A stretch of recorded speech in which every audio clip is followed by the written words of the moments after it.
You mentioned the Secretary General's Peacebuilding Fund, and that's another tool, of course, among what we call the UN peacebuilding architecture, right? So we have the Peacebuilding Commission, which is an intergovernmental body. We have the Secretary General's Peacebuilding Fund, which provides catalytic resources to member states at their request to help them build and sustain peace. And then we have the office that I head, the Peacebuilding Support Office, that also provides other types of assistance. But I think in both of our views, the actual peacebuilding architecture of the UN is much broader. It's really the whole system. Mm-hmm. And we all try, through the role of the fund, but also very much the role of the PBC, to bring the various tools of the UN together across the development area, humanitarian area, peace area, and certainly human rights as well. Now, one thing I think that is really important about the PBC is its unique convening power, and you were alluding to that. The fact that you can bring in to talk about a country's peace-building priorities at their request. You can bring in the international financial institutions, the private sector, civil society, and so forth. This is something that is very, very powerful, and we've seen it work well in a number of cases, really bringing all of those actors together for a comprehensive response to peace-building challenges in a particular country. Something that people may not know is that the PBC also has a very important advisory role to bodies like the Security Council. So it really is quite a strategic instrument, I think.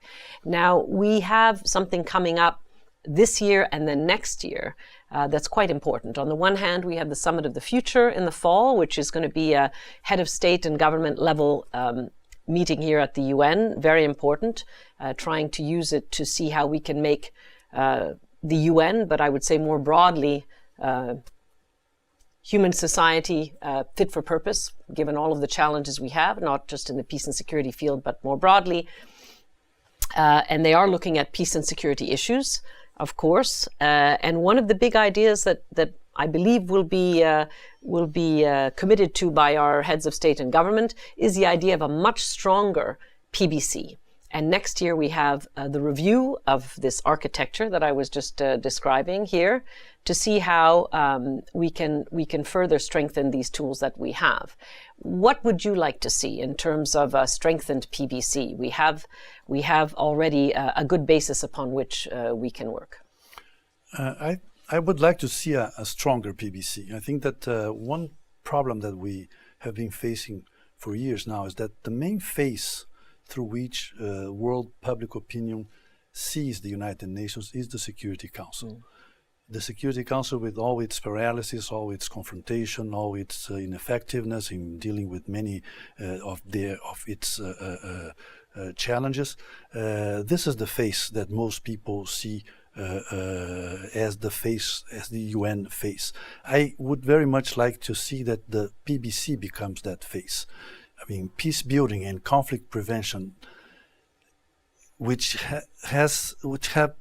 they have to deal with all aspects, all three pillars of the UN mandate. I mean, peace and security, sustainable development, human rights, and if we had a stronger PBC with a stronger PBF, or Peace Building Fund, with countries more committed to the PBC, we would see that change, that face, that UN face change a lot, and we'll see UN being perceived as a body that brings solutions to problems that are very important.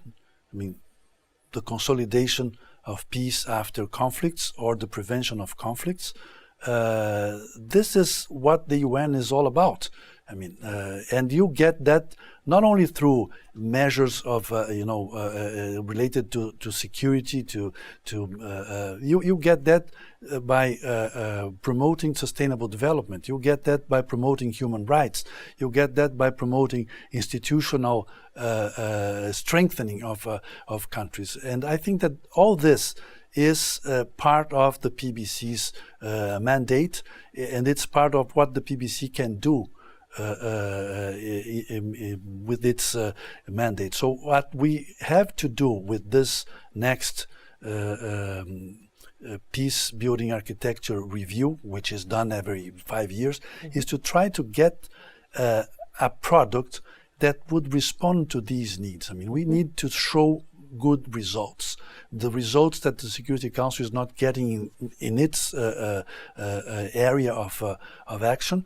But here the PBC and the whole peace building architecture can get those results and can really help countries, as we saw today in the meeting on the Gambia, how a country voluntarily is looked for the PBC's help and was successful in what it intended to do by calling on the PBC for help. So I think that this new face of the UN is something that we could build by strengthening the peace building architecture, and we should use this review to do just that. But we don't need to wait for that to be completed to act in this direction. We should be acting as this instrument to promote, national strategies to deal with